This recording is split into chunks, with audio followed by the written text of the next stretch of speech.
Hey everyone, I'm Megyn Kelly. Welcome to the Megyn Kelly Show. I'm going to start with this.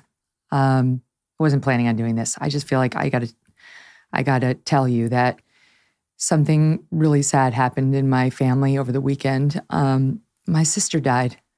She was 58. Her name was Suzanne Crosley, and she died suddenly on Friday of a heart attack. She hasn't been in very good health over the past couple of years, just like sort of one problem after another. So it was sudden and it was unexpected. And I went up, got news of it after the show and went right up and was there with my mom and my brother Paul and my nephew Brian, one of her 3 kids, when she passed. So it was really hard. It was extremely emotional. My poor mom, as all moms and dads out there know, this is not the order in which this is supposed to happen. So in any event, we were all together over the weekend. I'm going back up there after the show today, and she will have her funeral tomorrow. Thankfully, we already had tomorrow's show on tape, so I don't have to worry about that. And I said to myself, do I come back? Do I do Monday's show? Do I not do Monday's show? And I really, for me, it's better to be here. Maybe you can relate, but it's more cathartic to work. It gave me a couple of hours where I could take my mind off of it and do my job and talk about stuff that matters. It's not like what we talk about on the show doesn't matter. Not entirely every day, but most days. And I don't know, spend some time with my family who I've been away from for the past couple of days, Doug and the 3 kids. And I'll have more to say about my sister and her life later this week when I've had a chance to process it more. You know what I mean? I saw that Ainsley Earhart's mom died over the weekend too. It's just a reminder to hug the people you love, right? How short and tenuous life is and how important it is to stay close to the people you love. We can't all be perfect on that front, but we can make a little effort day by day just to, shoot a text or return a call. I'm never very good at that. So it's a big reminder to me. And just how fleeting things can be, right? And how we get ourselves so upset over shit that doesn't matter. This is one that does. And then you, of course, find out who your friends are and who the jerks are in a situation like this too. And I'm happy to say so many more friends than jerks. My mom has a caregiver. She's got a couple of them. It's like a service that goes in and they make sure she's okay. And she lived with my sister. And one of the women went to the hospital immediately. It was just my mom at the hospital alone at first. And she went with my mom. And she sat there, and I was on my way up. And she said, well, my husband is in a different hospital right now getting cancer treatment, but he's getting out today. So I'm just going to pop over there. I'm going to pick him up, and then he's going to drive me back to this hospital so I can sit with your mom until you get there. I mean, what a good person, right? That's humanity. That's the true essence of humanity, not all the terrible people we talk about all the time on the show and in the news and who you encounter when you have road rage or they have it, that's what it is to be truly a human being and to see another person's humanity and to step in at self-sacrifice to help another who you don't know that well. I'm thinking about all those people who helped my mom and helped my sister, and maybe you have them in your life and maybe they need a shout out today too. So between now and the next time I talk to you live, if you can spare a prayer for my mom and my sister's kids and my sister's 1 grandchild, I would sure appreciate it, because they're hurting today. All right, let's do the news, okay? I'm a good compartmentalizer, and I know I can do the news and that the news will be good for me, and I hope it's good for the country, too. Let's talk about the midterms, because we are 2 weeks out now. Today, in just a bit, we're going to be joined by Senator Ted Cruz about the Republican effort to regain control of the House and of the Senate. I mean, that a couple of weeks ago didn't really seem like it was all that realistic. I mean, all the pollsters were saying there's really no way that Republicans are going to regain control of the Senate. Wow, what a difference a couple of weeks make. He's also going to discuss the ways in which some on the left have weaponized our legal system. He's got a whole book about it. And Ted Cruz got his start as a lawyer. He was the Solicitor General in the state of Texas. He's argued in front of the Supreme Court more than a dozen times. He's written, I think, 80 plus legal briefs for the Supreme Court. So this guy, he clerked for Rehnquist, on and on it goes. So we'll talk to him, and that'll be an interesting interview. First, though, we're going to talk about a topic that's probably impacted every single one of us. Do you have right now a friend or a neighbor or a loved one or an acquaintance who truly believes in what you know is a conspiracy theory? Maybe you're one of them, right? Maybe you've got one you toyed with. I'm not sure. In a world where some things we are told are conspiracy theories turn out to be true, right? Like that's happened too. It's harder than ever to spot a false one, to really know what's real and what's not. Well, a new book takes a close look at why conspiracy theories gain traction and how, if at all, you can extract yourself or someone you love out of one if you feel like that's necessary. The book is called Conspiracy: Why the Rational Believe the Irrational, and it's out this week. Its author is Michael Shermer. He's been on the show before, and he is the founding publisher of Skeptic magazine. Do you ever wonder if your vitamins are working? Clinical studies show Healthy Cell's new ingestible gel technology called microgel delivers maximum nutrient absorption, 165% more than tablets. And it tastes great. It's hard to make vitamin liquids or gels taste good naturally, but Healthy Cell products are the best tasting pill-free supplements on the market. Go pill-free and get up to 15 pills worth of nutrients in one ultra absorption gel pack, saving you money and time and giving you effective doses. Take a single great tasting gel pack at home or on the go. It's great for travel. You can mix it into drinks or blend it into smoothies. Old-fashioned tablets, capsules, and powders contain synthetic other ingredients like binding glues, flow agents, fillers, and coatings that could irritate your gut. Plus, this one's made in the USA. Visit healthycell.com/MEGYN or just use the code Megyn when you check out to get 20% off your first order. Michael Shermer, welcome back to the show. Nice to see you again, Megyn. I'm really sorry to hear about your loss. It's tough. There's no good way to go through it other than just to go through it. You mentioned Skeptic magazine. This is what it looks like. That woman right there was my partner who I founded the magazine with 30 years ago, and she just died last year. We put her on the back cover, Pat Lindsay. You spent every day with somebody for 30 years, and then they're gone. And it's still, it's a year now, and I still think, well, I got to call Pat. And then it's like, oh, I can't call her. Yeah. It's just, and a year, now it's over a year. It's like still. So I don't know. You just keep them in your thoughts and your memories and pay tribute to them as best you can. And that's really all we can do here is just keep going. You're so right. And I thank you for saying that. And I'm sorry for your loss of your friend too. I was saying to she has two boys and a daughter, and they're grown, they're in their late 20s, early 30s now. But I was saying, and I really believe this, that you do have a way of keeping them alive in a meaningful way, not in the same way. But like, I can hear my sister's voice. I could, my mom was rambling on about something over the weekend, and she was going, and I'm like, Mom, you're kind of rambling. My sister would have been like, Ma, shut up. Going on too long. She was always the blunt one. And, we laughed about her over the weekend and we shared in these great memories. And it's almost like they're gone, but not all of them is gone. If you love somebody and if you know them so well, like I'm sure you knew Pat so well, 30 years together, you can kind of still tap into their advice and their thoughts. Yeah. Oh, yeah. I've lost all my parents and I still consult with my mom in my mind about like, what should I do about this personal problem? Or what would my mom say? So they're still alive really in your mind, in your memories, in your life, particularly people you spent a lot of time with that have had an influence. It's like the Jimmy Stewart film, It's a Wonderful Life. It leaves an awful hole, but think of all the differences in people's lives that person made that would not have happened had they not been there.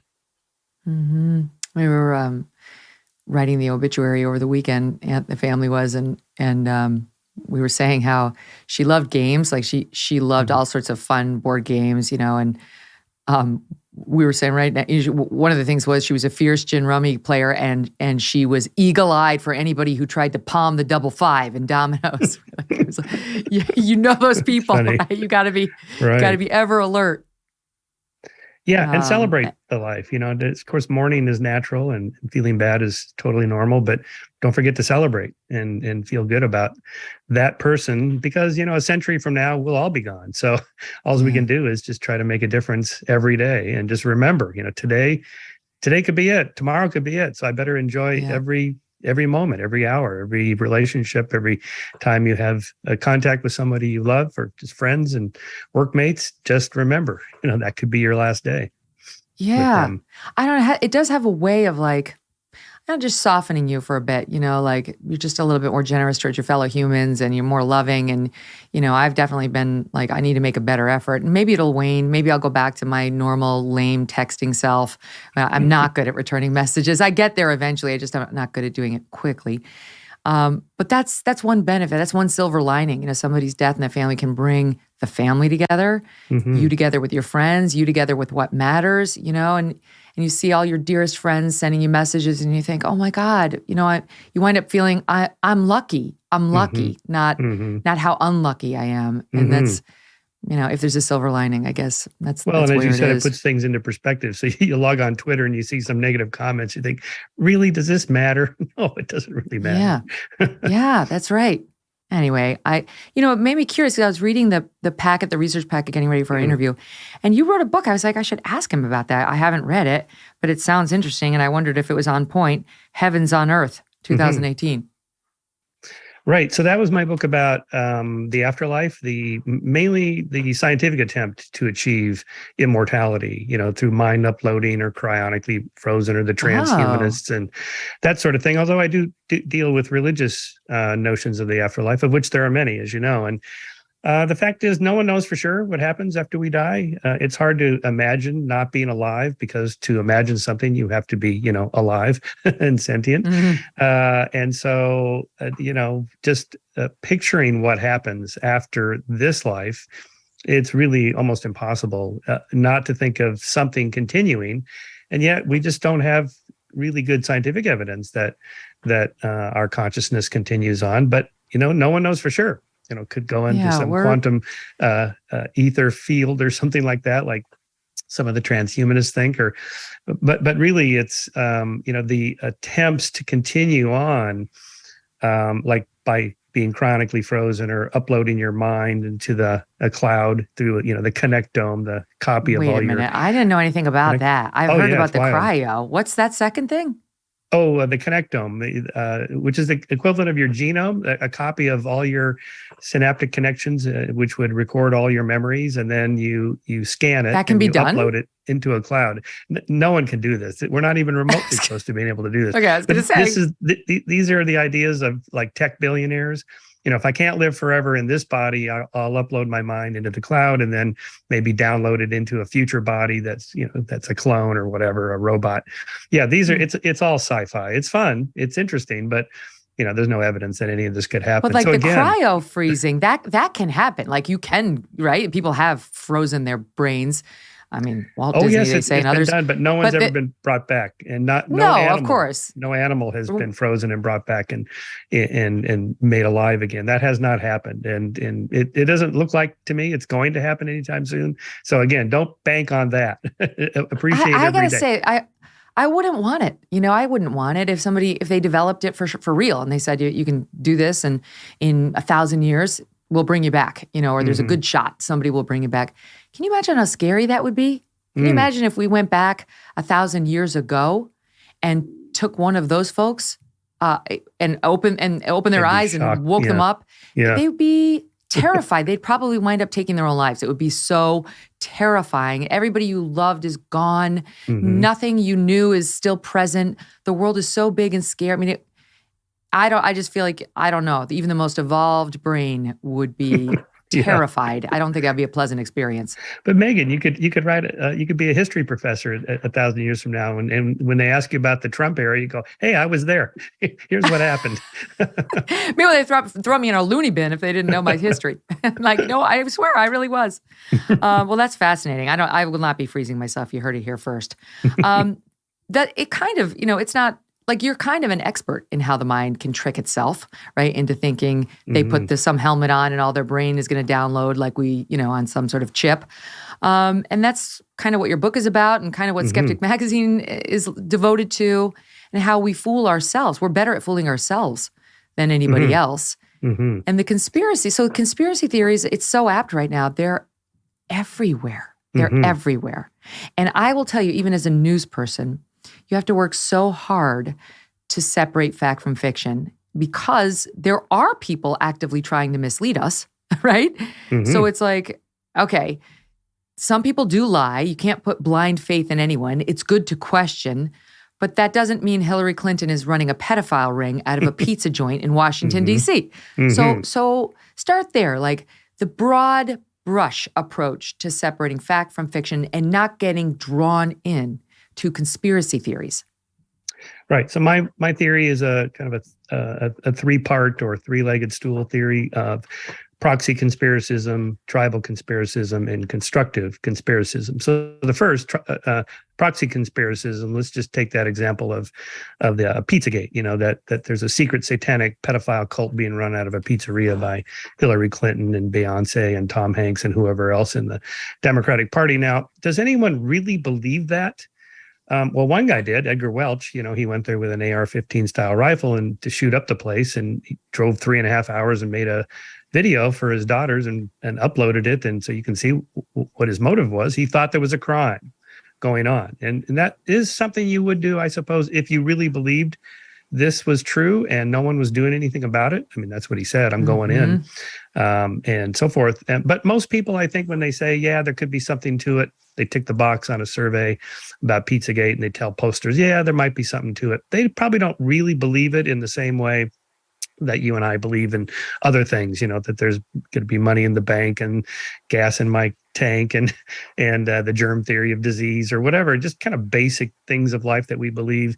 I don't think people, when they say they believe Pizzagate conspiracy theories like that, really mean it that way. It's more of a proxy for something else, the kind of thing those Democrats would do. Those libtards, they're so confused and crazy. And then maybe they conflate something like, yeah, wasn't Clinton, Bill, on that airplane with Jeffrey Epstein to that island and there was pedophilia going on there? Yeah, there's something about that. So in their minds, they kind of confabulate all these story into a conspiracy theory, such that if you refute it, if you took somebody that said they believe it to the Comet ping pong pizza place and said, look, there's no basement here, there's no pedophile ring, it's not like they're going to go, well, in that case, I'll vote for Hillary. They were never going to vote for Hillary. They don't like Democrats. But would they say, okay, I believe it? Like now having toured the facility, now I believe it. Now I believe it's not true. What they might say, yeah, okay, this one's not true. But what you hear is like, yeah, but some others are probably true. Something like this could be going on. It's the kind of thing Democrats would do, even if this one's not particularly true. My case study of this was the OJ trial, which OJ was acquitted based on a conspiracy theory that the LAPD planted the bloody glove and the blood splatter drops and all that stuff. And even though it was clear that was not the case here and that he really was guilty, the jury, again, mostly African Americans, on a kind of a proxy conspiracy theory said, even if this one's not true, it's the kind of thing the LAPD have done. And the fact is they have done that, right? If you look at the history of the relationship of the LAPD with African-American community in the 50s, 60s, and 70s, it was not good. And police did plant evidence, right? So in a way, they're signaling maybe this one's not true, but it is the kind of thing that has happened. And therefore, in this case, they acquitted. So I think a lot of conspiracies are in that camp as proxies. Are there people who are more prone to get pulled into this than others? Yes. So there's a lot of predictive factors, for example, being a little paranoid makes people more likely to believe conspiracy theories. Again, in my constructive conspiracism, I'm arguing that's a feature, not a bug, because as you mentioned at the start, there's enough of these conspiracy theories that turn out to be true Watergate and Iran-Contra and the Pentagon Papers and WikiLeaks showing all the things the CIA was doing in the 1950s and 60s, the FBI, bugging Martin Luther King's phone and taping his sexcapades and so on. Our government was doing this. The CIA was doing this. COINTELPRO, the FBI's program to plant spies in American social justice groups like the American Indian Movement and feminist groups and the Black Panthers and so on. I mean, this was illegal, immoral stuff that Congress didn't approve, didn't even know about. Oftentimes the president didn't even know what the CIA and the FBI were doing. There's enough of that people think, this is not entirely crazy to think that this one in particular could be true. Right. And or false flag operations like Alex Jones. I mean, it sounds completely ridiculous about Sandy Hook being a false flag operation or 9/11 as an inside job false flag operation. But in fact, we have evidence now since the late 90s that the CIA and the FBI, particularly the CIA with Operation Northwoods, presented President Kennedy with a whole list of false flag operations as a pretext to invading Cuba and assassinating Castro, including shooting down a commercial airliner of American citizens. Now, to his credit, McNamara and Kennedy said, we're not going to do that. But the fact that high up in the American government, people were proposing that we do these kinds of false flag operations shows you how high up conspiracism is and why people are, in part, susceptible to these things, because a lot of them are true. But how do you know if you're a little bit paranoid? Like, I don't even know what the signs of that are.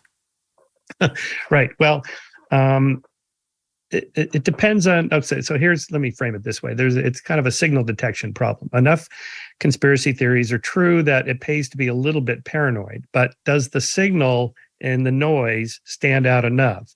Right. So let's just think of it as like a 2x2 grid. So up in this corner, you have real conspiracy theories, conspiracy theories that turn out to be true, and you signal, I think it's true. That's a hit.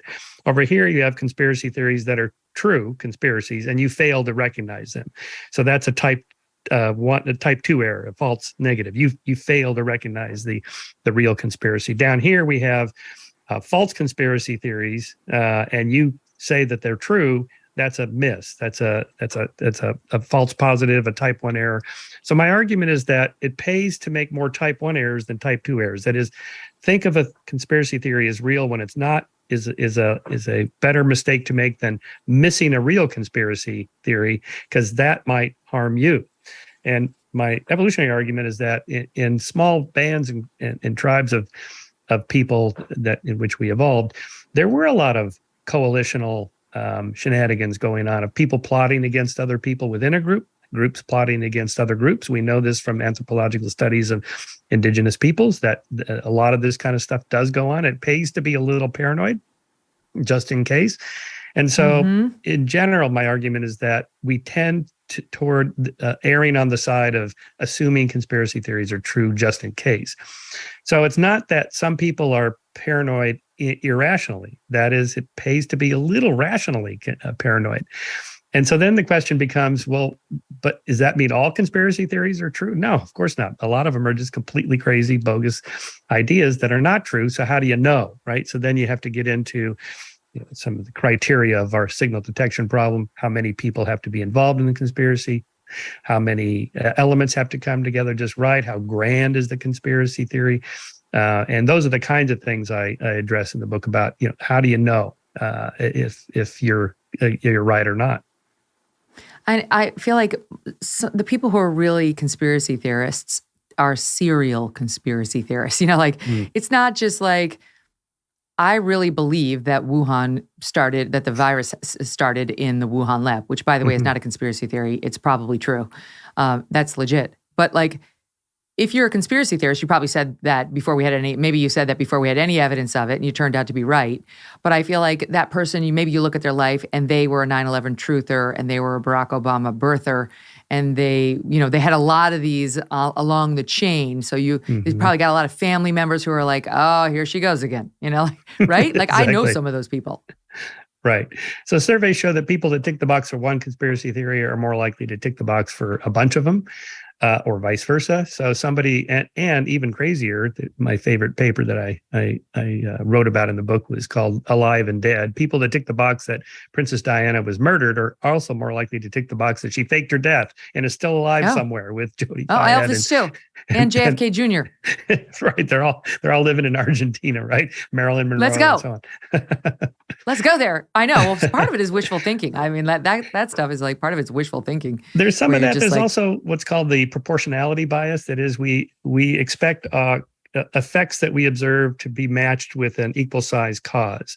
So just sort of our folk physics. If I take a little pebble and throw it, I don't have to put much effort into it. But if I take a big rock, I have to really heave it. And if I have a boulder, I've got to use all my might to throw it, right? So there's kind of a equality of cause and effect. And so, for example, if you ask subjects to roll some dice, now try to roll a small number, and they'll kind of gently just drip the dice.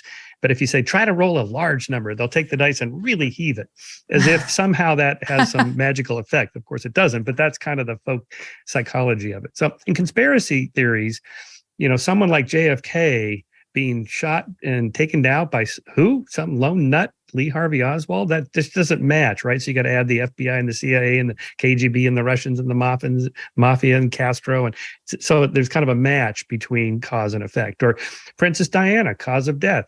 Drunk driving, speeding, no seatbelt. Tens of thousands of Americans die of that every year on American highways. But princesses are not supposed to die like that, right? So it had to be the royal family and MI6 and who knows who's involved in that. And so if you take something like the Holocaust, one of the worst things that's ever happened, the cause of that was the Nazi regime, one of the worst political regimes in human history. There's a match. When there's not a match, then we feel we have to add elements to it. No, that's fascinating. My gosh. You mentioned Alex Jones. He's been all over the news lately, and I know you were very interested in that case, the defamation cases against him, first by Neil Heslin down in Texas, and now this other one by many of the families still living in Connecticut court. That's the one where he was faced with a $50 million judgment down in Texas, and then came a nearly $1 billion judgment against him in Connecticut. And he live streamed the verdict. Alex Jones did. He talked absurd things he was saying about the families and so on, even like to the last. What do you make of him? Because I've said this before. I interviewed him, of course. I went down there. I remember that. He said a lot of crazy shit. I went back home to NBC. We fact checked all of it. A lot of it turned out to be true. A lot of it, I was like, he's a lunatic. And then my team at NBC, which is top notch in terms of their, adherence to facts and research, they were like, oh my God, they really are merging humans and pigs. I can't remember the specifics, but it was like, there's a little goat with a human face. Whatever. Don't quote me on that. I'm just saying he had a lot of stuff and we were expecting none of it to check out. And a lot of it checked out. And to me, that explained why people got sucked into his rhetoric on something like Sandy Hook, because he's not all wrong all the time. Right. And most conspiracy theories are not complete nonsense, right? There's always a little bit of an element of truth. I mentioned the Jeffrey Epstein case with Clinton on the plane going to that island. There's some connection there, right? And before you know it, you're in the Pizzagate. Much of his rhetoric is like that. And remember, he's on there for hours every day, just spitballing 100 ideas a day. And so if your team fact checks them, they're going to inevitably find some element of truth about one or two of them, or some of them, or even a bunch of them, right? And also there's a conflation of intent or motive behind the alleged conspiracy theory. So just take something like the 9/11 Truth movement. They debate about to what extent they think it's an inside job by the Bush administration as a false flag operation as an excuse to invade Afghanistan and Iraq, but mainly Iraq. Okay, so they call this, did he let it happen on purpose, lie hop, or did he make it happen on purpose, my hop? Well, my answer to this is neither. It's what I call cow hop, capitalized on what happened on purpose. And this is true. This is what politicians do. When after Pearl Harbor, Roosevelt was accused of either letting it happen on purpose or making it happen on purpose as a pretext to supporting Great Britain in the war against Nazi Germany. And, he couldn't get the congressional approval to go to war and so on. American firsters were isolationists, and, he needed some pretext. So Pearl Harbor happened. And he took advantage of that. He capitalized on what happened. He didn't make it happen. He didn't know. Same thing with Bush, right? He didn't know 9/11 was going to happen. And in hindsight, with the hindsight bias, you have that memo from Condoleezza Rice, August 9th, 2001, Al-Qaeda to attack on U.S. soil. So they knew about it. Why didn't he do something about it? Yet with hindsight, there's 1,000 pieces of intel collected by the CIA every day. Which ones are the ones that in hindsight turn out to be true? You point to it, but of course, without hindsight, you don't know which one is going to turn out to be true. So it's not fair to someone like Bush for that. But of course, he did capitalize on what happened for other political reasons. And so one of the things that bothers me about conspiracy theories like this is they're distracting us from real things, real things like what is the relationship of the U.S. government to the Saudi regime? What exactly is going on there? What about the finances and money and oil? And, that's what about the people who really do want to kill us and what we could have been doing to stop it, as opposed to running this false flag like we did it ourselves and not examining that as robustly as we ought to. Yeah, exactly. Right. So, again, this proportionality bias, you're telling me 19 guys with box cutters brought down the World Trade Center buildings. That just seems impossible. Right. But in fact, in a free society, that is the way it would happen, that these are people are largely invisible in the nooks and crannies of a democracy like ours. You can get away with that. Instead, we're told that, it was an inside job. Okay, so how did they do this? So here's our signal detection problem. How many people would have to be involved to plant explosive devices in the World Trade Center buildings, right? We know how this is done. It would take hundreds of people, if not thousands, would have to be involved. They have to break through the drywall of the building to plant the explosive devices in the structural beams, and no one seemed to notice this happening. And then they'd have to plant the explosive devices at the exact floors that the planes hit, because on the videos, you can see the buildings begin to collapse at those floors, right? So they would have to coordinate all of this with the pilots that are flying the planes or their drone planes. And by the way, there are no planar conspiracy theorists. They said there were no planes. This was all CGI. And wow, really? yeah, it's crazy. My God. So, wait, can I just ask, are those people functional? Are those people maintaining 9-to-5 jobs? And, are those, or are they loons who they don't have a home? It's tempting to say they're, wackadoodle weirdos with their tinfoil hats, but no. In fact, most of the people I met, JFK conspiracy theorists, 9/11 truthers, the Obama birthers, all the way up to the rigged election 2020, these are largely intelligent, educated people with jobs. I would separate those out. I mean, I can make arguments on all those. And I interviewed RFK Jr., who's coming back on tomorrow. That's the one that I mentioned we had pre-taped. And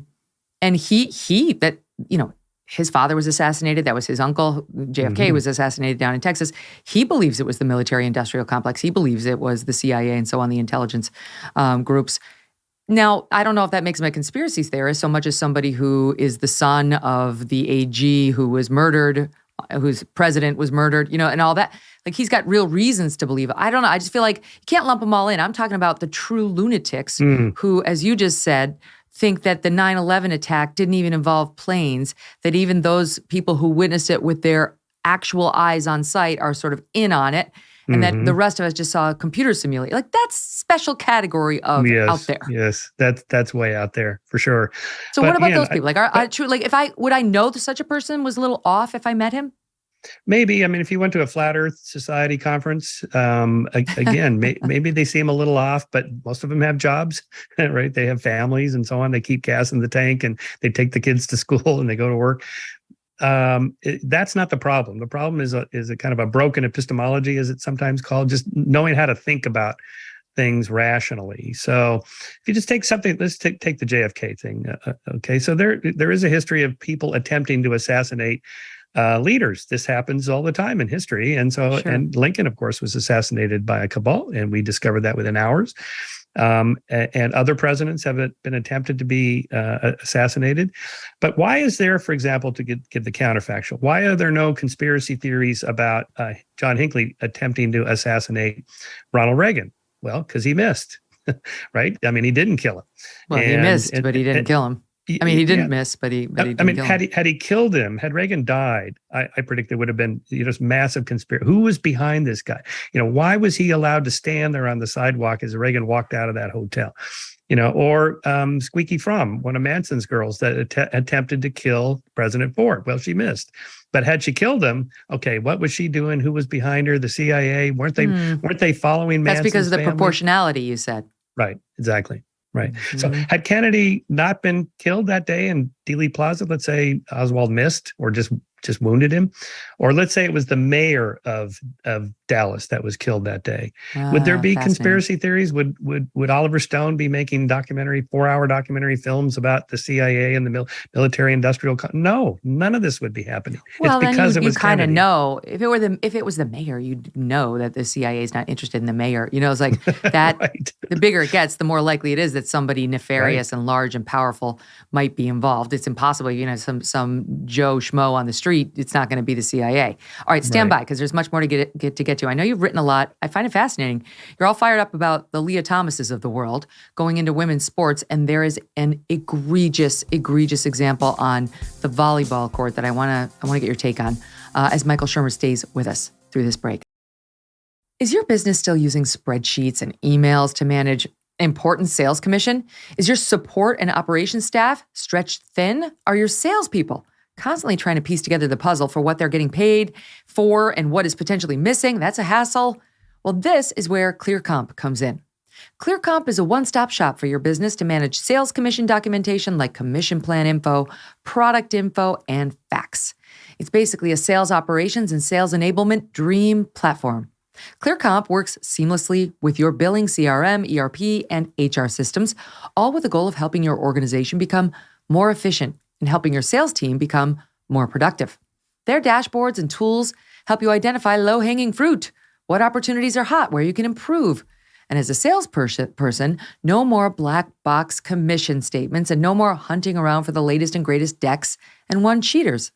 Modernize your sales organization today by visiting clearcomp.com. That's ClearComp.com.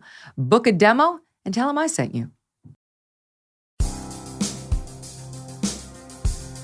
So, Michael, you've written a lot. This is interesting to me that you've got strong feelings on biological men participating in women's sports after they declare themselves trans.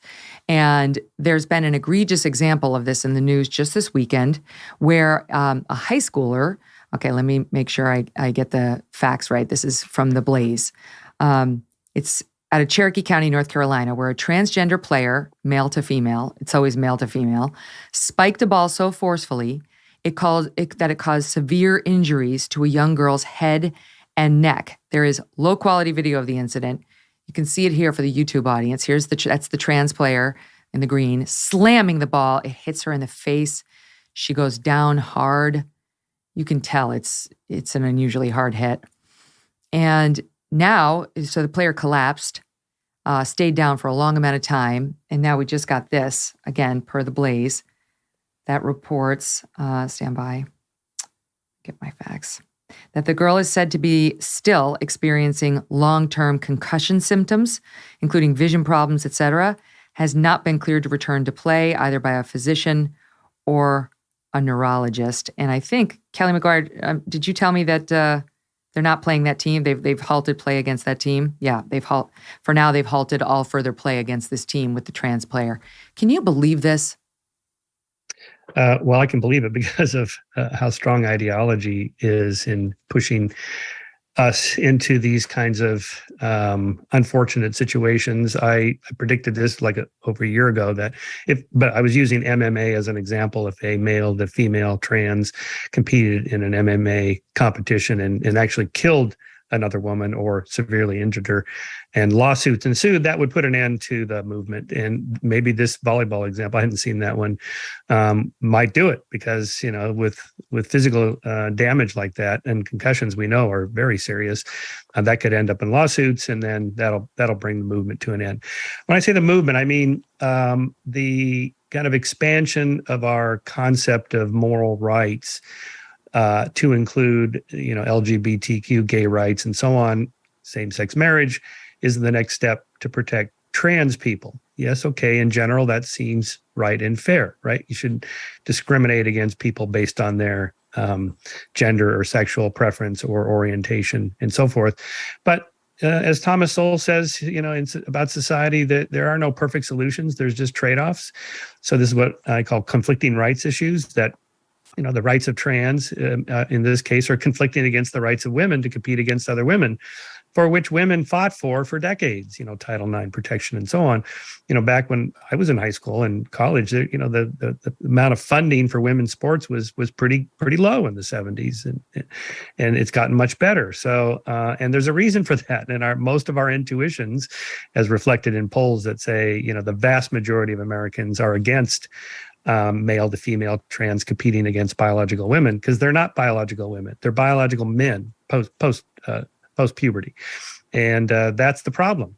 And so somebody's going to get hurt, and this case you just showed could be an example of that. And didn't you have somebody on, a frisbee golf player recently? Yes. Yeah, same thing. I mean, just the structure of shoulders, muscles, tendons, bones, ligaments, and so on, they're different. Post puberty, women are not the same as men. They're overlapping bell curves. You can always find some women that are better than some men, but we're talking about on average. And when you get up into the upper echelons of, say, the top 1% or top 0.01% of athletes, those differences are huge, and it's just not fair. It's just not. This is what's so egregious, because it's one thing, the Leah Thomas situation was bad enough, right? That was bad enough. But at least Leah Thomas swims in Leah Thomas's own lane and can't hurt anybody. This, I mean, you really have to say to parents now, if a trans athlete shows up to play against your daughter, you've really got to think about getting up and walking out and taking her with you.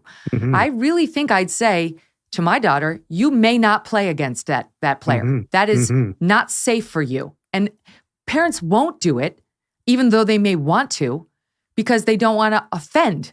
So it's like you're placing your kids' safety below your PC instincts. Right. A lot of Leah Thomas's female teammates were afraid to speak out. Now some of them have. And thankfully, I think that because the International Swimming Organization banned male to female trans post-puberty from competing. So that was a good move. And I think that will be the direction ultimately. It may have to be nudged along by lawsuits in cases like this. But, it's certainly... just imagine women's tennis. We just celebrated Serena Williams's, retirement after her massive career. She would have had no career if there were no female. None. None. No one would have even heard of her. She wouldn't have made a dime. So it's true, the physical harm, but there's also financial harm. If you're competing for, even on college sports, if you're competing for sponsorships or fellowships, tuition scholarships based on your athletic performance, and college costs you $50,000-$60,000 a year, and you don't get the money because somebody beat you on the court or on the field, then that is harmful. You said that you call this the unmistakable, undeniable, unethical unfairness. That's what this is. This dynamic, yes. Unmistakable, undeniable, unethical unfairness. That is nothing more than cheating. It's cheating to win. You call people like Leah Thomas trans dopers, which I think is a very effective term. And as we've learned from Chris Rufo, language in these debates does matter. They are trans dopers because they have a testosterone advantage no woman would be allowed to compete with. And even if they can lower it, they never lower it to where a woman actually is. But that doesn't get rid of their limbs and their muscles and their height and all the other physical advantages they have post-puberty. Massive differences. You're right. So I use that analogy because I'm a lifelong cyclist. And of course, as you know, in our sport, there was massive doping issues, performance enhancing drugs. And the fact is, if you are post-puberty and you've had that huge changes made in your body across the board, 1,000 changes in the body from pre to post puberty. And then you say, well, I'm going to take a year off, like the NCAA required, and do the testosterone suppressant treatment and so forth. It's too late. It doesn't make that big a difference. There's maybe a 1 or 2%, maybe 5% decrease in the athlete's performance pre and post testosterone suppression treatment. But that doesn't change the 1,000 other things in their body. Their bones are already big and strong, and muscles and ligaments and tendons, oxygen capacity, and so on. It would be exactly the equivalent of taking testosterone or human growth hormone or EPO or whatever as a performance enhancing drug. It does matter. It makes a huge difference. Those drugs are like a 10% difference in sports. And so, and I would say probably puberty is more than 10%, depending on which sport you're comparing male and female, but it's massive and it's just not fair. And again, it's an on average difference. Anecdotes don't help us. Well, I know this woman that can beat most of the men. We're not talking about that woman and most of the men. We're talking about on average, the top performers in the field. It's just not fair. And so it's just, it's so wrong on so many levels. What's your proposed solution? What do you think parents, coaches, fellow athletes placed in this position should do? Well, boycott. Just refuse to compete. Just say, look, if this person is in our in the competition, we're not going to compete. All of them. Okay, so this is a common knowledge problem. How does everybody know that they're supposed to do that? Well, you have to have a kind of a coordination game. That is, the people have to agree ahead of time. If this happens, all of us are going to boycott at once. Because if there's no communication, you can't you rely on any one athlete to be the person that stands up and says, I'm not going to compete. Because if everybody else keeps their mouth shut, then that one person, is harmed. And so that's not fair either, right? So it has to be a how do you get them? How do you get, when you got like the woke, super lefty, high PC parents who are like, absolutely not. I mean, we saw even other players, not so much at UPenn, who actually had to swim against Leah Thomas on their team, but from a couple of other schools, come out and say, not everything's about winning. So there's a greater principle here. Well, what's the point? So you're going to get some who are going to give you that lecture. Yeah. What's the point of doing sports if you don't try to win? That's the whole point of games. Most games, most sports anyway, is to try to win. Otherwise, why do it? Just go recreational, play by yourself or whatever. But yeah, so that's not right. I do think this too will pass. Hopefully, maybe it'll take a decade total for the whole thing to play out, because we've gone through these things before. The pendulum swings back and forth, goes to extreme, people push back. We do know recent surveys just from last week, again, it's like 80% something of Americans are against male and female trans competing against women in women's sports, even though the same majority also thinks trans should have rights and should not be fired for being trans and discriminated against and so forth. So it's not a rights issue. It's a justice and a fairness issue. And just to remind people, folks like Leah Thomas have absolutely no compunction about what they're doing, no regrets, no guilt, no empathy for their fellow teammates and what they're putting them through. As a reminder, here was Leah Thomas responding to her upset teammates in an interview she did with ABC back when it was during or right before the NCAA's. Top 5. Women who signed the letter anonymously said that they absolutely supported your right to transition, but they simply think it's unfair for you to compete against cisgendered women. You can't go halfway and be like, I support trans women and trans people, but only to a certain point, where if you support trans women as women and they've met all the NCAA requirements, and then I don't know if you can really say something like that. Trans women are not a threat to women's sports. So deal with it. All right, wait, I only have 2 minutes left, so let me shift gears and ask you about Kanye. Because, right. Talk about conspiracy. Like, when you listen to him, he genuinely believes there's the cabal of Jewish people controlling these industries. Yes, now he finally apologized for it. But, what do you make of his comments? Yeah, I saw the attribution that he's bipolar, so we have to forget that. No, it's wrong. This is anti-Semitism. It's as old as civilization. Really goes back thousands of years. The Jews have always been accused of doing things, and also there was in the Black community back in the sort of 90s when Louis Farrakhan.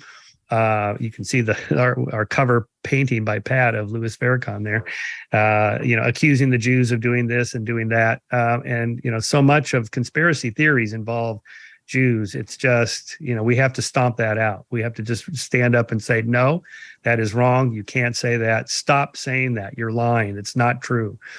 And if not, because then again, there'll be harm committed. It's not good. Right, exactly. There's already like banners going up on certain bridges and roads I saw that. by LA. crazy like KKK. In LA, of all places. Yeah. Come on. Right. So somebody as famous and well-known and successful as Kanye starts saying this, and unfortunately, it does become a permission slip for the the crazy groups who are devoting their Right. lives to this to Right. get more active. So you do need to pay Right. attention. And Yeah. even though you might not be able to talk Kanye or anybody else out of their beliefs, you can make clear that there are certain lines we're not going to cross as a society. And anybody thinking about toying with it is going to be pushed hard. We all need to stand up and say something. Yep. Yeah. All right, Michael, what a pleasure. Thank you so much for being here. Good luck. you, The book Megyn. is called Conspiracy. Always a pleasure. Thank you. Coming up, Senator Ted Cruz is here. He just got protested over on The View and yelled at while attending a Yankees-Astros game last night at Yankee Stadium. What? Don't forget, we'll ask him all about that. And in the meantime, don't forget, if you want to find more Ted Cruz, you can see him on the Megyn Kelly Show. He's been here a couple of times, along with a million other great guests, people who help make us what we are on SiriusXM Triumph Channel 111 every weekday at noon East. Check us out on YouTube, and there you'll find our full archives too, on YouTube and on Apple and so on. Are you tired of feeling like someone's always watching you on the internet? Maybe advertisers know just a little bit too much about you, or you're concerned about the privacy of your identity? Using incognito mode will not solve the problem either. IPVanish VPN is here to protect your right to privacy and to help you stay anonymous online. IPVanish helps you safely browse the internet without exposing your private details to third parties like hackers, your ISP, or advertisers. When you use IPVanish, all of your data is encrypted.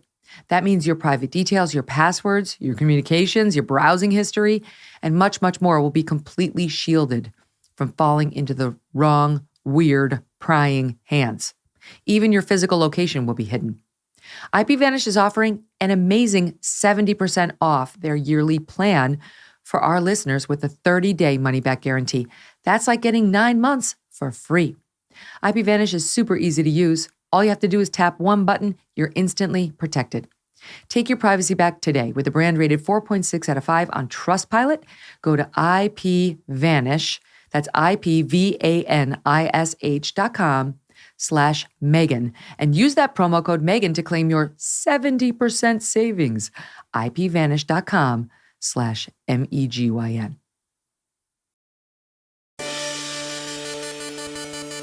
Joining me now, Texas Senator Ted Cruz. He was just with our friends over on The View. We'll ask him why he did that. And protesters started going nuts in the audience. Maybe that's why. We're going to play it for you. His brand new book, Justice Corrupted: How the Left Weaponized Our Legal System, is out tomorrow. Senator Cruz, great to have you back here on the show. Megyn, thanks for having me. Great to be with you. Why'd you do it? Why go over there? That is not those are not your people. Well, look, I mean, I think we need to be talking to the whole country. And I think conservatives spend too much time just preaching to the choir. I think it's important to have a real and civil conversation and actually get to substance. So you could turn from the choir to the congregation instead of going right into the pits of hell. Well, but I got to say, for some of the viewers of The View, they've never heard another side. So, for example, Whoopi was going on and on about, Republicans contest the legitimacy of the election. Will you say Joe Biden is legitimate? And I said, wait a second. Why is there a double standard? Why don't you apply this to Democrats? Democrat after Democrat. Hillary Clinton sat there on The View and said Donald Trump was illegitimate election. Stacey Abrams sat there on The View and said that Brian Kemp was illegitimately elected. And all of the women on The View nodded along and agreed with it. And I said, how can it be that you only think, and by the way, Whoopi jumped in and said, well, those were illegitimate. And I said, it's only legitimate if the Democrat wins, but not if the Republican wins. And Right. I think it was important for some of their viewers at least to hear something other than the straight party line. I can't tell. I haven't seen it yet. I just was told about it by my team. I can tell whether the person protesting you was upset with you or is just a left-wing loon. Here's the soundbite, and we'll talk about it. It's very simple. If you look at inflation, the Nobel laureate economist Milton Friedman explained in the United States inflation has one cause and one cause only. Inflation in the United States has one cause and one cause only, and that is when the federal government spends too much money. Okay. We have seen trillions and trillions of dollars Oh my God, spent so by annoying. Joe All right, that's Biden and the enough of that. Democrats. So finally, Whoopi has to tell him to shut up. I don't know what they're saying, and I don't want to promote their group, but they're upset about climate change. Yeah, look, they were climate protesters. As far as I can tell, they were not even directed at me. They were actually protesting The View, but obviously my being there gave them a hook to show up. And so they were, I joked afterwards, I'm glad they didn't have a Van Gogh painting hanging in the background. These nuts might have thrown soup on it. The Monet painting that just got attacked by these loons, I was relieved to see that after they did that, the painting wasn't damaged because they chose a painting that had glass in front of it. I'd like to hope they did that intentionally because that's what happened a couple weeks ago. But look at these assholes. Like, I'm sorry, forgive me, Senator. I shouldn't swear in front of you. That's horrific. And obviously, when you're dealing with masterpieces and great works of art, that they're literally destroying them for humanity. Now, you're right. It had glass on it, so the painting itself is preserved. The frame is not, and often the frame has historical significance as well with the painting. But these people are just radical. I have to say, they keep gluing their hands to the walls. I'd really like one of these museums simply to come in, remove the paintings, clear out the room, and just leave them there. Just leave them there for a week or so. Maybe give them some water, but they glue themselves to the wall. I guess they can figure out what the solution is. I guess it'd have to have a little straw in it. I like your plan.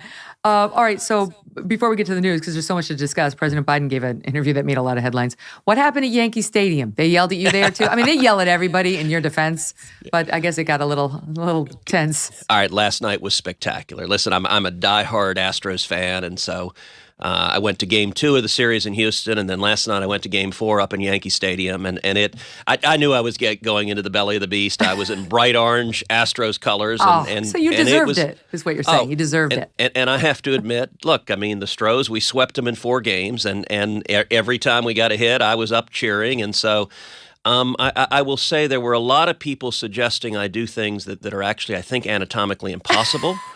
But you know what was actually really encouraging? There were a ton of people who was also coming up and wanting to take selfies, and I didn't know some guy would take a swing at me or something. And thankfully that never happened. I saw a few middle fingers, but frankly, if you're an Astros fan at a Yankees game, you got to expect that. You know what you're getting. I guess we have that video. I don't know. All right, we'll just all these lovely walks down memory lane for you. Here we go. Here it is.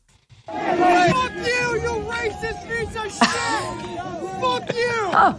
Fuck you! Oh, okay. You suck! You fucking suck, dude! You're a disgrace! You go to fucking hell, dude! Remember when Trump called your wife ugly? Remember that? Remember when Trump called your wife ugly and then you nominated him? You're a disgrace! Fuck you!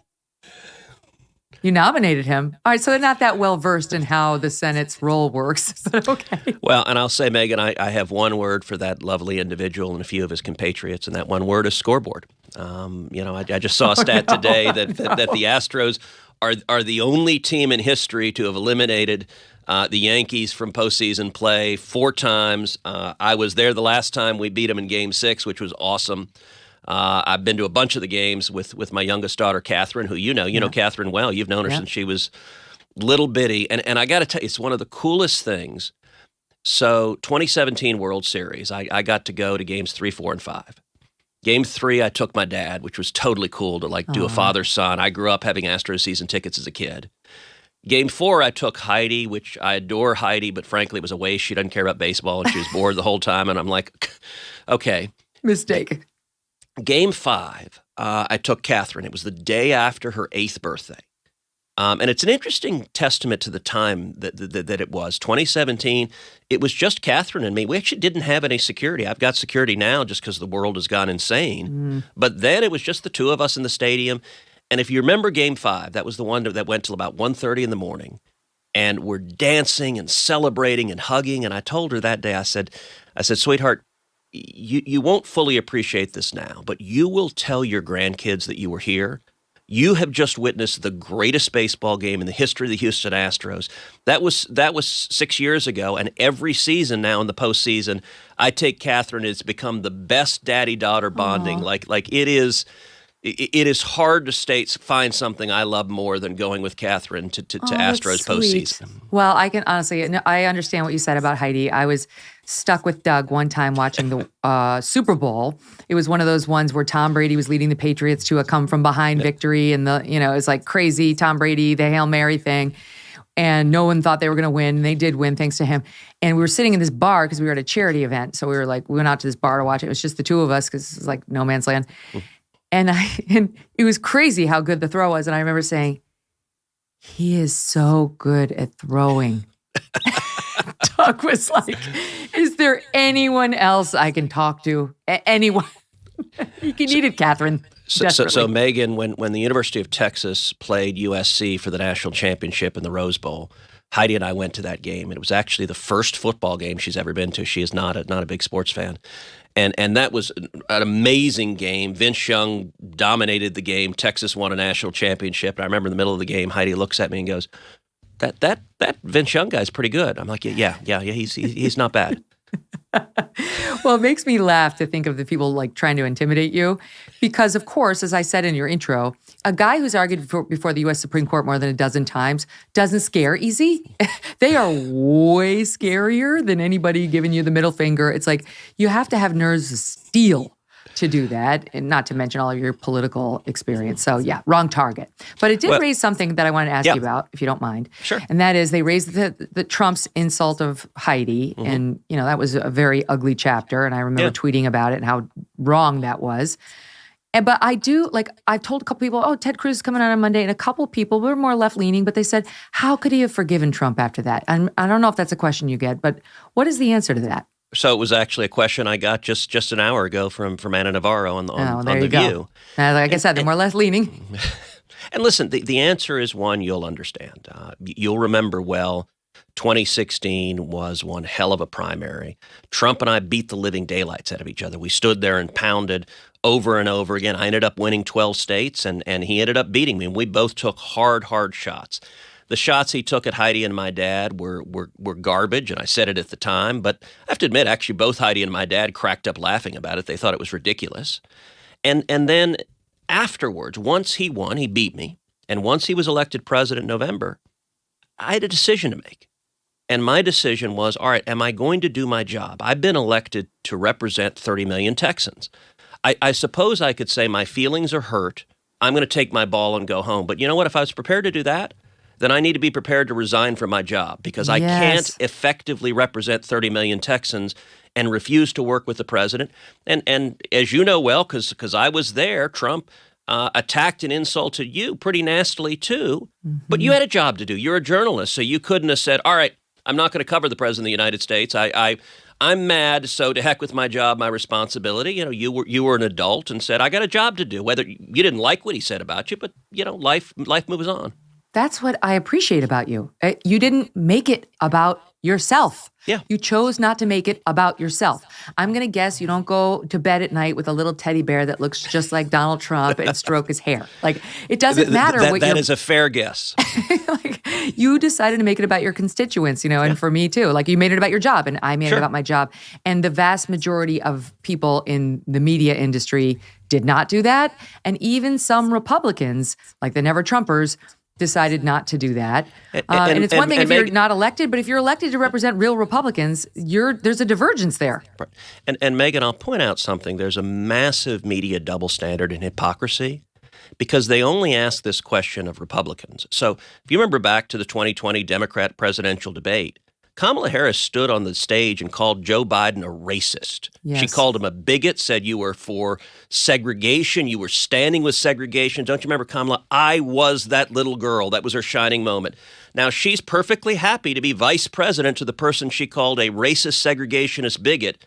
And I don't think I've ever once seen a corporate media reporter ask Kamala, well, do you still think that? And why are you willing to serve with him? It's purely a gotcha game, and it's kind of silly, frankly. And not just Kamala, but Karine Jean-Pierre, the White House press secretary, just last week or the week before when that L.A. story broke of the racist councilwoman and the two guys who listened to her racist comments about calling black children monkeys. She came out there, Karine Jean-Pierre, she was like, Democrats call out the bigots in their party. Democrats fire the bigots in their party, the people say racist things. It's like, hello, you elected one president according to the vice president.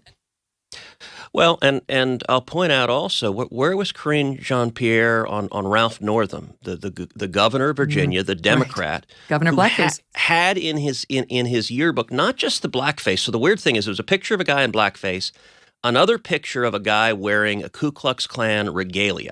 Yeah. And when the story broke, and he put it on his page, he selected that picture, his first response is he said, I could have been one of those two guys. I'm not sure. And the media was very strange. They all called it the blackface scandal. I thought that was bizarre. Like, if you cannot stand up and say with absolute certainty, I have never dressed as a Klansman, like, holy crap, maybe you shouldn't be in public office. And That's a big one. It is an amazing. I actually talk about that in the new book, Justice Corrupted. I talk about the Democrats' history on race. You look at the Ku Klux Klan. The Ku Klux Klan was founded by the Democrats. Nathan Bedford Forrest, who led it, was a delegate to the 1860 National Democratic Convention.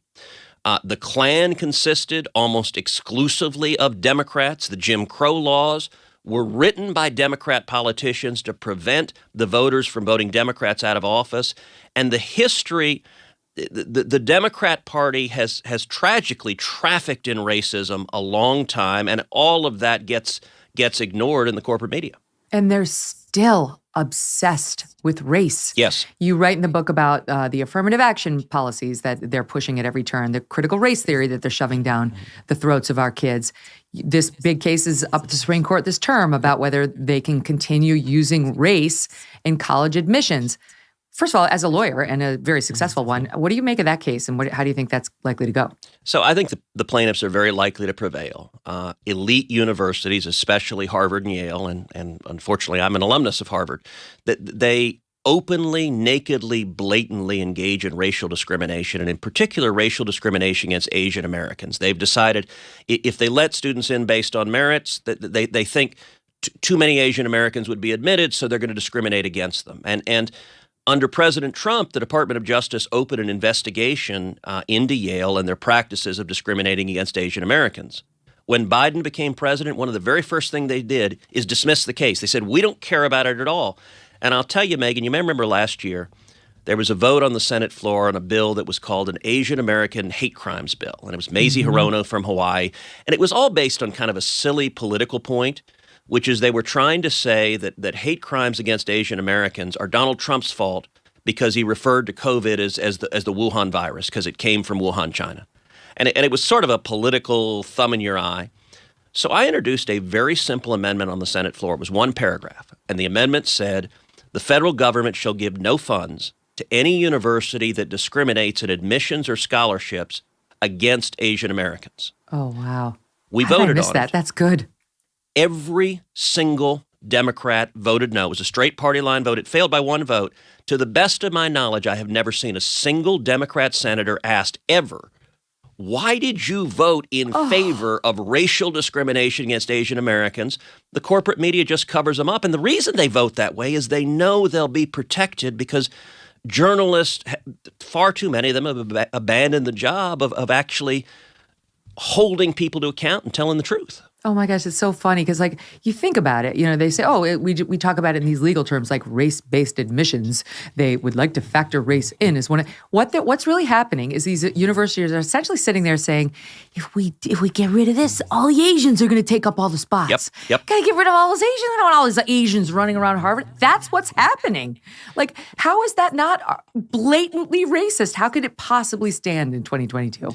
Well, and Harvard, unfortunately, has a long and ugly tradition. You go back to the 40s and 50s, and they had anti-Jewish quotas for the same reason. They said, if we don't put quotas in, too many Jewish people will get in based on academic merit, so let's cap them. It's the same ugly history of racism.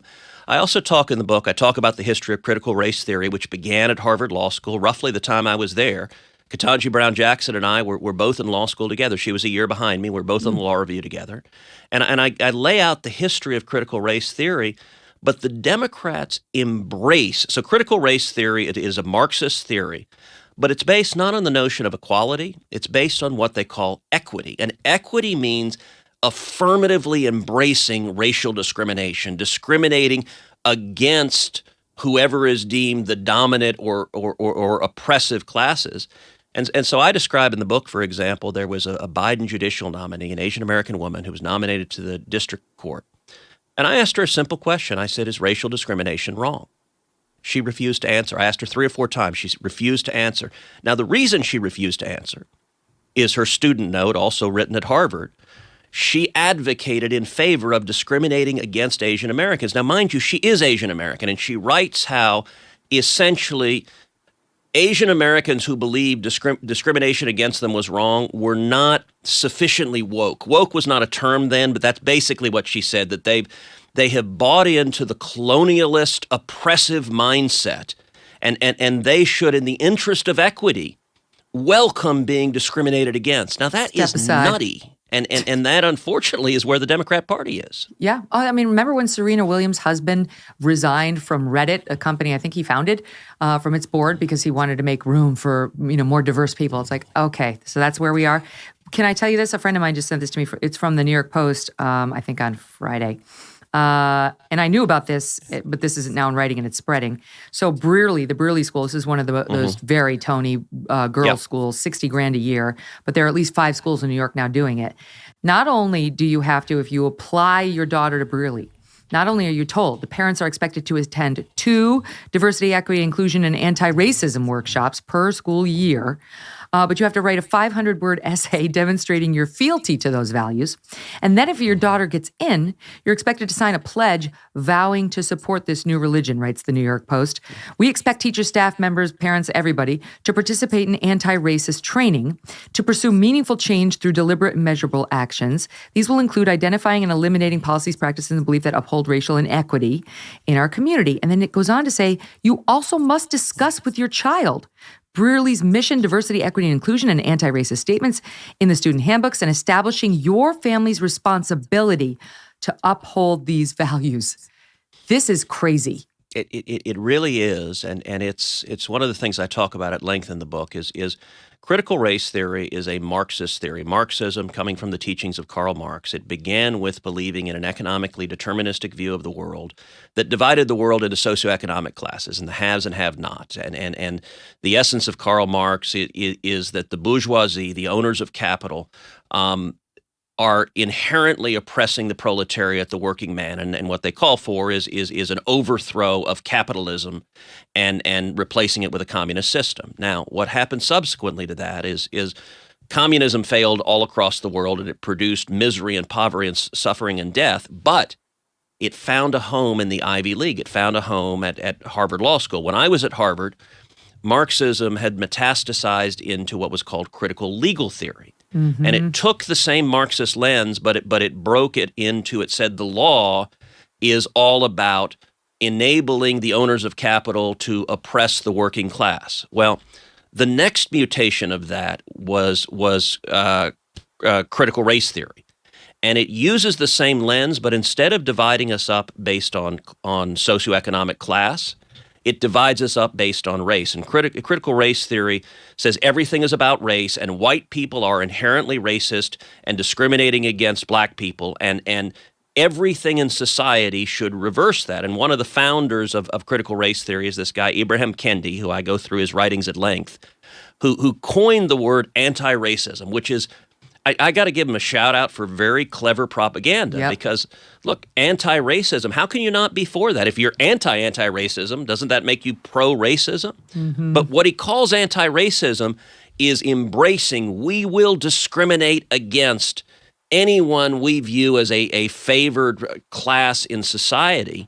And Ibram Kendi, by the way, is viciously racist. He has written so racist. He has written, among other things, that white people are fundamentally different and they deliberately spread AIDS in the African American community. He's like accused as a whole basis, and the viciousness of it. He was the one who tweeted about Amy Coney Barrett adopting black children like she was a colonizer and she was trying to impart her white values to, I can't remember the insanity of his tweet. Yes. But that's how he was thinking about Amy Coney Barrett, as opposed to a white woman who didn't object to or see the color of these black children, just wanted to give them a good home.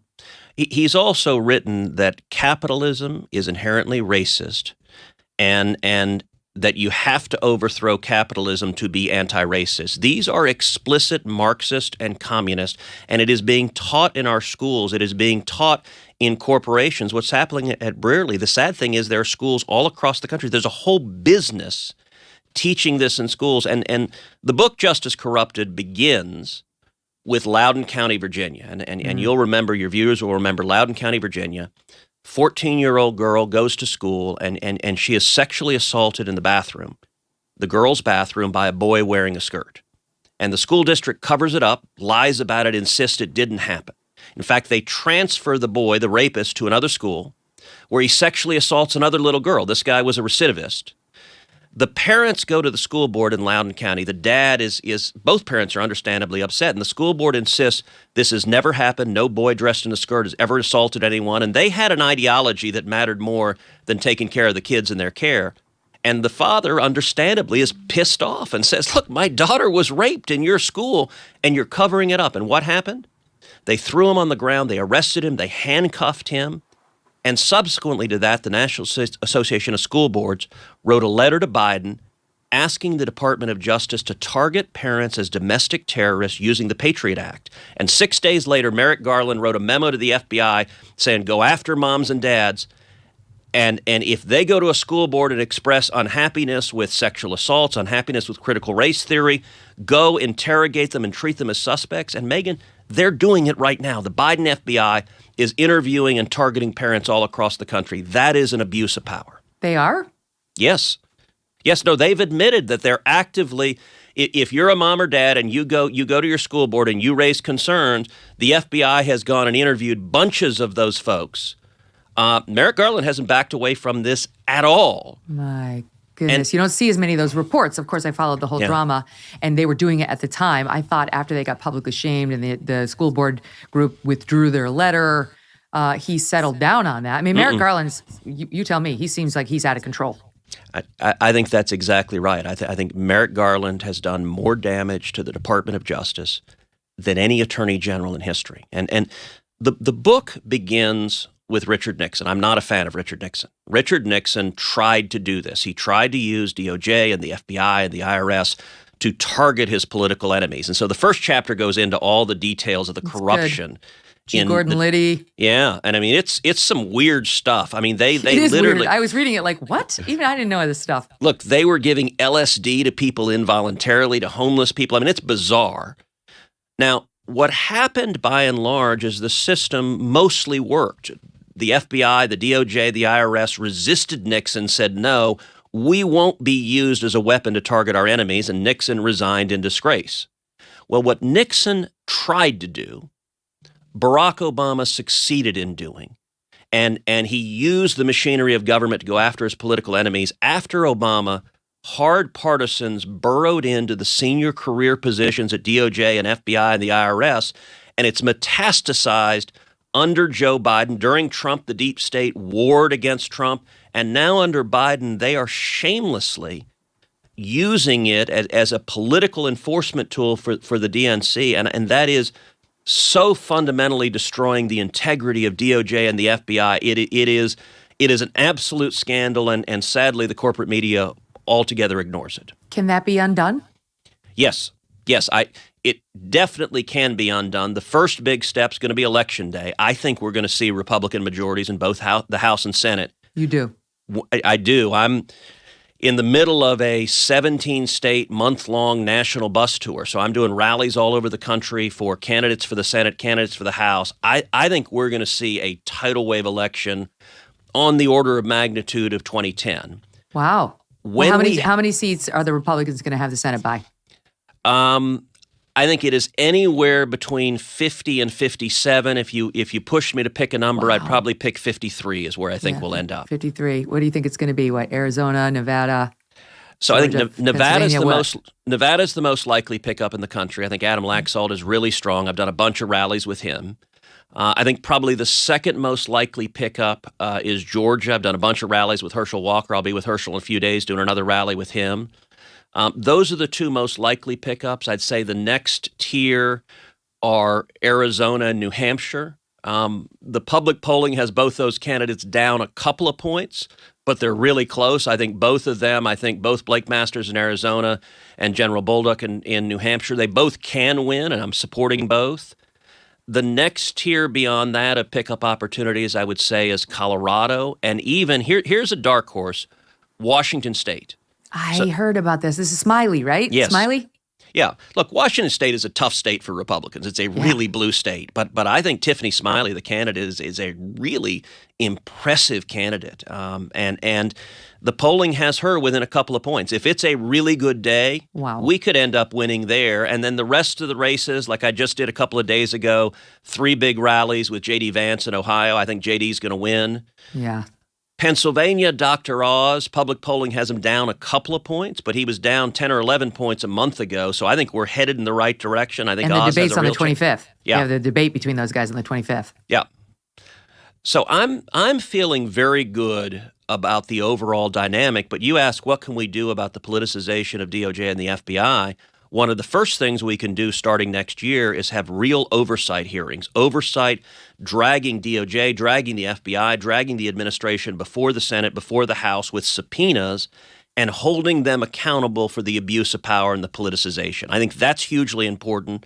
And then the real solution to fix it is we got to win in 24 and appoint leadership at these agencies who will clean house and get rid of the partisans who burrowed into and corrupted these institutions. Megyn, I hear all the time from prosecutors at DOJ, from agents at the FBI, who are furious. They're frustrated. Look, they're patriots who love America, and they're seeing the institutions they've devoted their lives to fundamentally corrupted. I don't want to see a Republican DOJ. I don't want to see a Democrat DOJ. I want a Department of Justice that follows the law.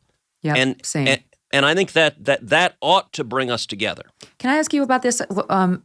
At the executive level, if there's a change in Democrats, or I should say leaders, Democrat to Republican, how much of that CRT stuff can be undone? He's not going to get to Brearley, right? Yeah. But he could, a lot of this stuff is being done at the federal level, and he pushes a new thing every week, it seems, mandating more DEI here or more scholarships there if a school bends on the knee and pushes this stuff on its students. So how much would that change if we had a Republican president? So I think you can do an enormous amount fighting back against CRT with a Republican president. One of the first things you can do is within the federal workforce. So every federal agency is right now forcing this on federal employees.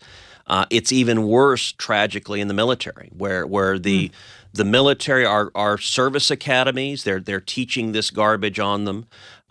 You look at, we had a senior general recently put out a directive in the Air Force not to refer to men and women, not to refer to moms and dads. I mean, it's just nutty. One of the things I think to understand, this is not even Republican and Democrat or conservative and liberal. This is sane and insane. I mean, these people can't say what a woman is. That's just weird. Right, yes. Today, Joe Biden came out and said that he was affirmatively for the genital mutilation of children, like having a child who believes he or she is transgender, doing a surgery that permanently alters that child, that sterilizes that child. And look, my view is no child has the maturity to make that decision. If an adult makes that decision, we all have rights to make decisions, even if those decisions are not wise. But a child, an 8, 9, 10, 11, 12-year-old, does not have the maturity to make that decision. And the Democrats have decided they are pro permanent life-altering mutilation of kids. That is not a mainstream position, to put it mildly, but the Democrat Party is captive to the radicals in their base on almost every issue. This is, we actually have that soundbite, a trans woman who has been, someone who identifies as a trans woman, Dylan Mulvaney, who has been a, quote, woman for less than a year, was invited to the White House. This is like the third time in 3 weeks we've covered this Dylan Mulvaney. This person's getting tons of coverage. They were invited to go to the Forbes Most Powerful Women's Conference. Then they were featured on the Ulta Beauty discussion on girlhood, which this person did not have a girlhood. We're losing our minds. Now they get invited to the White House to talk about trans rights. I mean, I guess you're getting a little closer to the mark, but even the trans community might say the person's been trans for 2 minutes. Yep. And this is where President Biden made the remarks you're talking about. It's SOT 11. Here it is. Do you think states should have a right to ban gender-affirming health care? I don't think any state or anybody should have the right to do that. As a moral question and as a legal question. I just think it's wrong. So it should be readily available. And gender, affirming care includes not only cross-sex hormones, but potentially surgeries for young children. I will say that phrase, gender-affirming healthcare, is one of the most Orwellian phrases that I think I've ever heard. What are they talking about? They're talking about a little boy, an 8, 9, 10-year-old, cutting off his genitals. What are they talking about? They're talking about a little girl removing her uterus, removing her ability to have children, because the child, or I think sometimes with the case of kids, the woke parents have decided that child should be a different gender. And you do have some people who identify as transgender, and then sometime later they change their mind and want to go back. And listen, if an adult makes a decision, from the dawn of time, there have been men who wanted to be women and women who wanted to be men. They've historically been a pretty small percentage of our society, but that has been part of the human condition. Adults, I think, have a right to do what they want, but this preaching it to kids is profoundly dangerous, and I think it is child abuse. If you cut off your child's genitals, I don't care what your political reason for that is. You're making a decision for that kid that the kid is not mature enough to make, and if you're making it, you are not putting the well-being of that child as your principal goal. And if the child decides later that he or she would like to have children, the parents, if they've gone down this road, have taken that choice off of the child's future forever. It's deeply disturbing if you don't know what they do to children when they give, teenagers gender-affirming care. Look it up, because infertility, the inability to ever have an orgasm, these are like the small consequences. Yeah. Once you actually perform surgery, you're talking about changes you can never have back, and they're catastrophic. They're absolutely catastrophic. All right, stand by. And it's a multi-billion-dollar business too. That's one of the things driving it is cash, and the kids are a casualty of the desire for cash. That's right. We saw that at a previously respected university in the hospital associated with it, Vanderbilt, thanks to Matt Walsh on the Daily Wire. Horrific revelation about how excited they were about how much dough these procedures on kids was going to come into the hospital. All right, stand by, because I got to squeeze in a break, and we're going to get more on Justice Corrupted. I like the title, Justice Corrupted, with its author, Senator Ted Cruz. Don't go away.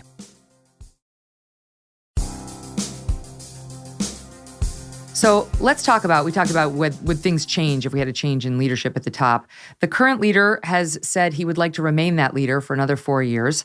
He's getting a little bit more explicit as time goes on. He gave an interview to MSNBC's Jonathan Capehart, and the exchange is making news not just for what he said, but how he said it and how the exchange went. Here it is, at 6.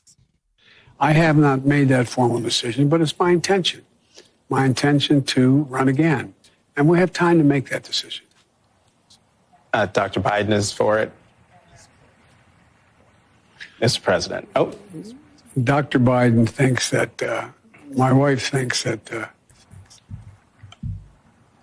we're doing something very important. Oh boy. What do you make of that? Look, I mean, that was disturbing. There is no doubt that Joe Biden is dealing with very significant mental deterioration. When I was elected to the Senate a decade ago, Joe was vice president. He swore me in. I know Joe. Most of the senators, we all know him. That's not the Joe Biden we knew. It is really striking. I'll tell you, Megyn, as I travel around the country, you know what the most frequent question I get asked? Who's running things?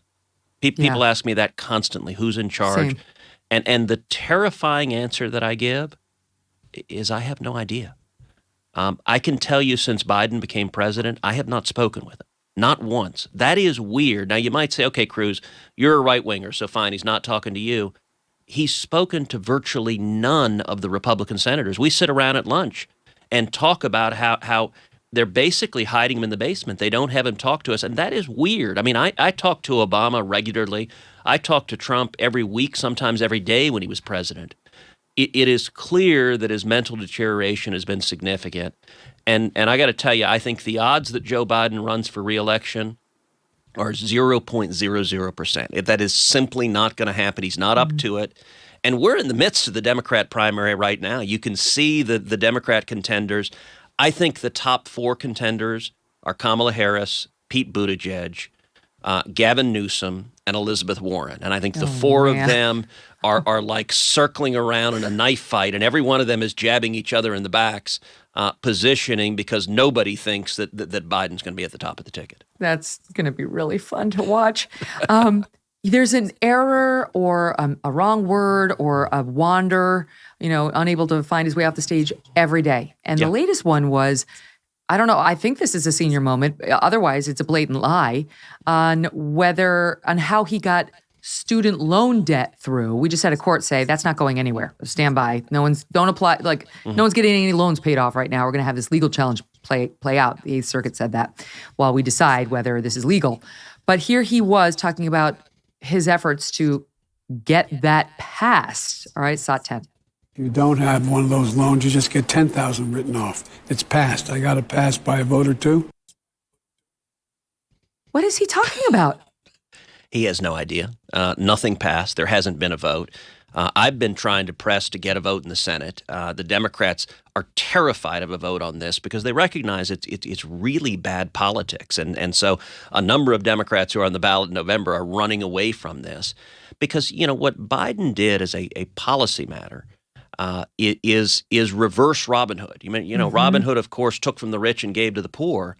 What the Democrats are doing, what the Biden White House did, is take from working men and women, take from plumbers and electricians and truck drivers and steel workers and blue-collar workers across the country who may not themselves have gone to college, but he's spending their tax money to give a giveaway to affluent college graduates, in many instances people who are making or are on a path to make a lot more than the blue-collar workers who they're taking money from.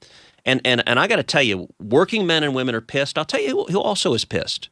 The millions of people who took loans and worked responsibly and paid them off. Listen, when I went to college, my parents had just filed for bankruptcy. They had a small business in Houston. It was the 1980s, and they went bankrupt. We lost our home. We lost everything we had. When I went to college, I was 17. I was financially on my own. I worked 2 jobs and had to figure out how to make college work. And so I took a bunch of student loans. I came out of college and law school with about $100,000 in student loans, and it took me nearly 20 years to pay them off. I paid them all off, and I worked year after year paying every month. There are millions of people like that who are responsible, and Biden, through just an executive order, a decree, and frankly one that is lawless, one that I believe the courts will strike down as contrary to federal law, he's trying to buy votes, and that's what this is about. But it's an ironic Freudian slip there because not only was there not a vote, the reason there wasn't a vote is Chuck Schumer blocked it because he didn't want to put Democrats on record as supporting this reverse Robin Hood screwing blue-collar workers because I think a lot of Democrats realize that politics is not great. But the reason there's a legal challenge in the Eighth Circuit right now is a whole group of states are arguing you can't do this as president. It went beyond your executive powers. If you want to do this, you need Congress to pass a bill that you can then sign into law. And he knows that challenge is happening. His administration is fighting against it. And he goes out there to say, it's passed. I got it passed by a vote or two. It's completely made up. I mean, we are really in la-la land. And I'm getting really concerned. If they hadn't bounced around the, let's get Trump out of there with the 25th Amendment, I think you'd be hearing more about that. Yeah, listen, the one thing I would disagree that you said is you said he knows that challenge is out there. I'm not convinced he knows that. I'm not convinced he has any awareness of it at all. I think they really do hide him. And as you know, I do a podcast every week, actually 3 times a week, called Verdict with Ted Cruz. You and I are now doing the same business, and we've been. It was the #1 ranked podcast in the world. And we've done some deep dives into this issue, both on the policy issue, but also on the legal issue. So the Biden administration's justification for this, they issued an opinion from the Office of Legal Counsel, which is an office in the Department of Justice that gives binding opinions for within the executive branch. And the claimed basis for the authority to forgive upwards of $1 trillion in student loans was a bill that Congress passed right after 9/11 called the HEROES Act, which gave the Secretary of Education limited authority to forgive student debts for soldiers and sailors and airmen and Marines and their families. So for people who stepped up and said, I'm going to fight against terrorists trying to kill Americans, Congress said, okay, we're going to give some relief to student loans in response to that. What the Biden DOJ said is, well, that statute authorizes Biden to give it away to everyone. And I got to say, as someone who has practiced law for a lot of years, who's argued in front of the Supreme Court, that statutory case, I read the DOJ opinion. I laughed out loud reading it. It is so shoddy. You're a lawyer. It's not remotely persuasive. Now, I will throw a caveat. There is a real chance the courts will not strike this down. It has nothing to do with the merits. It has to do with standing. If the Supreme Court gets to the merits, I think 6-3, the court will strike this down. But the problem is, in order for the court to consider the merits, you have to find a plaintiff who has standing, which means that plaintiff was directly injured by the decision. And I talked about at length on the Verdict podcast what the challenges are on standing, and it's not clear if the plaintiffs will succeed in getting a court to answer the question. I hope that they do. That's why the federal district court struck down this challenge, as I understand it. Yep. But then it was appealed to the Eighth Circuit, and Correct. they said, okay, we realize that the district court threw this case out, thus frustrating the 5 states who are saying this was wrong. Yep. But we're going to stay that order while we take a look at it. So it's a temporary hold. Yes. We'll see who prevails because of the standing issue. All right, I have 2 quick things I want to ask you about before I let you go, and we have to get both of them in. One is what's going on with the Supreme Court leaker. But the second is, so I'll start in reverse order. We got to get to leaker, though. Yep. So quick answer on this one. Why is Raphael Warnock campaigning on you, on his relationship with you?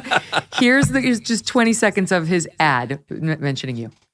Things work surprisingly well together. Pizza with pineapple.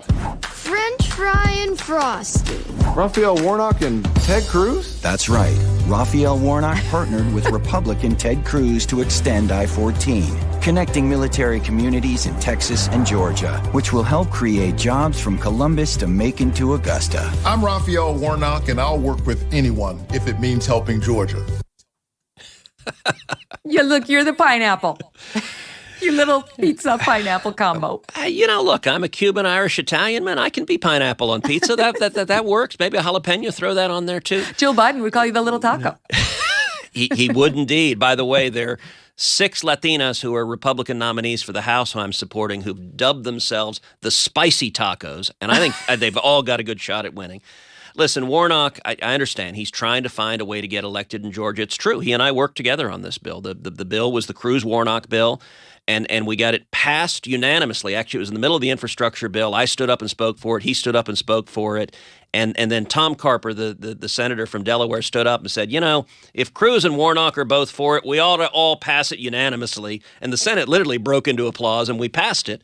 And it was good for jobs in Texas and all the way to Georgia.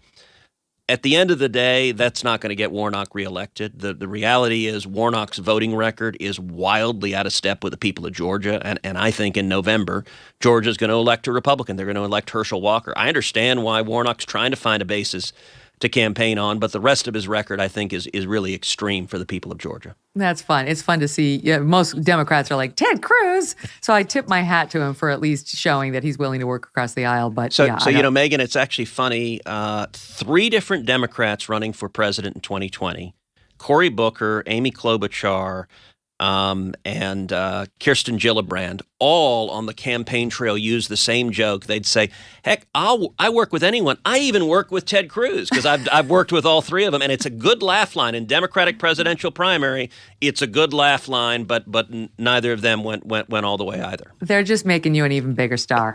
Okay, Supreme Court leaker. We talked about it at length when it happened. What's going on? I don't know. They haven't reported anything. They haven't announced anything. I think they need to bring in federal law enforcement. They need forensics. We need to find this leaker, and this leaker needs to be prosecuted.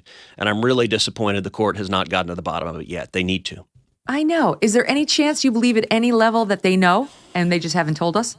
I hope not. I will say this goes right to the core of the integrity of the court. It's one of the things I talk about in the book, Justice Corrupted, how I was like in 2 centuries of our nation's history, this has never happened. And it's Clarence Thomas analogized it to, he said it was like an infidelity in a marriage. There's just no coming back from the destruction of trust.